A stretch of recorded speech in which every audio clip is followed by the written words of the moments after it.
Children, now let's move on to the next chapter, multinational corporations, that is MNC. Now let us see the meaning and definition of this multinational corporation.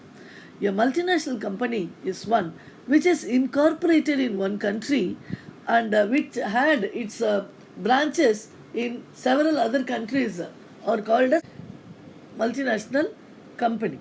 Okay, in which it is incorporated, that is a company in which country it is incorporated is called the home country, and where it has its branches or is called the host countries. Okay, the headquarters of the company, that nation is called the home country, and where its branches are situated it is called the host countries. For example, if we take a software company like TCS, it is incorporated in India, so the home country is India, but the TCS has branches all over the world in several countries, means those countries are called host countries. Okay, now the multinational corporation is also known by various names such as global enterprise, international enterprise, world enterprise, and a transnational corporation, etc. Now let us see the definition of MNC given by Neil H. Jacobi. It's a very, very important definition, children. It is very important in the point of view of examination also. A multinational corporation owns and manages business in two or more countries. So minimum at least two countries must be there, and the maximum number is unlimited. So the multinational corporation owns and manages business in two or more countries.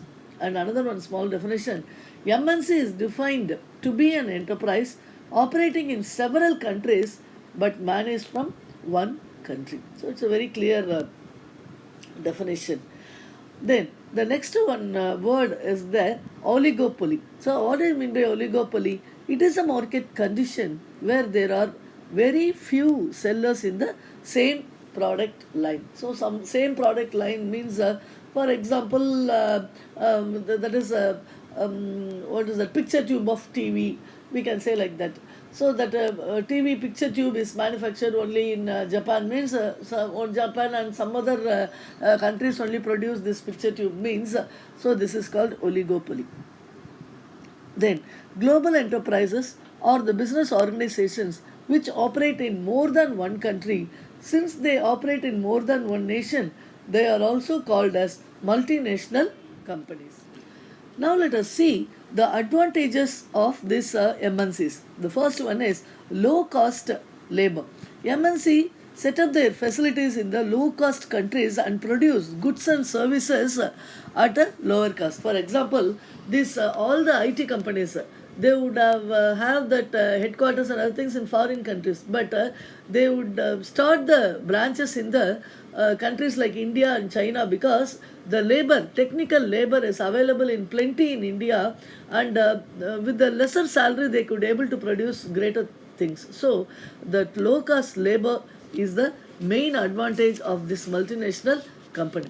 This is not available to smaller companies which operate at the regional level. Next one is quality product.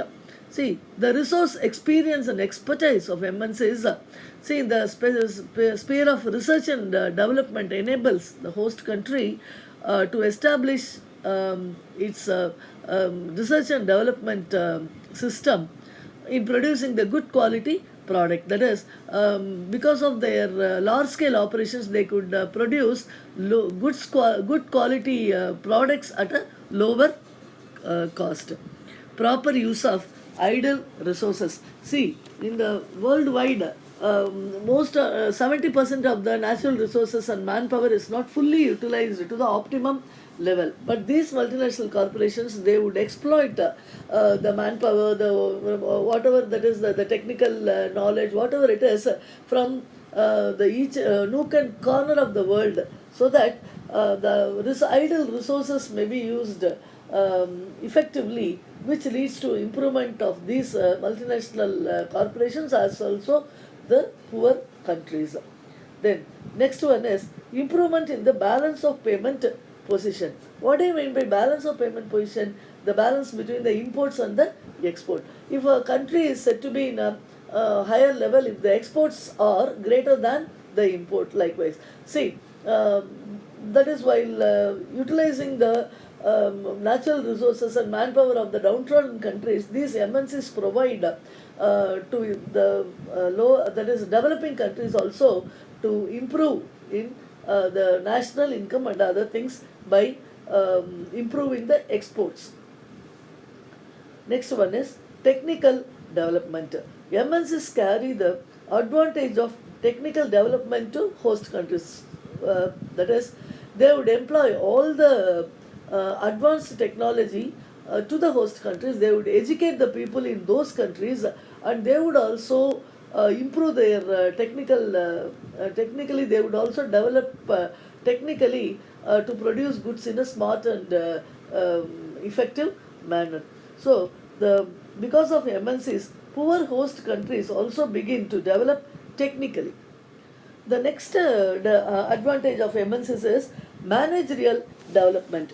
MNCs employs the latest management techniques, and the people employed in MNCs do a lot of research in the management, and which leads to the greater managerial efficiency in these companies. Then, end of local monopolies. At the advent of these MNCs, the local companies which produce goods at a low quality and a higher rate, they are forced to improve their quality and reduce their prices at the threat of these MNCs. See, in India, many companies have acquired this ISO 9000 quality certificate due to the competition posed by the MNCs. The next one is improvement in the standard of living. See, these MNCs operate in a very larger extent, gives employment opportunities to the local residents in the host countries, which improve the standard of living of those people living in developing countries. Then promotion of international brotherhood and culture. See, if a company is incorporated in a foreign country and it has its branches, means the migration of people from one country to another country is at a greater extent. As far as IT company is concerned, the people are migrating from one country to another country, which helps the international brotherhood and culture. So these are the major advantages of these MNCs.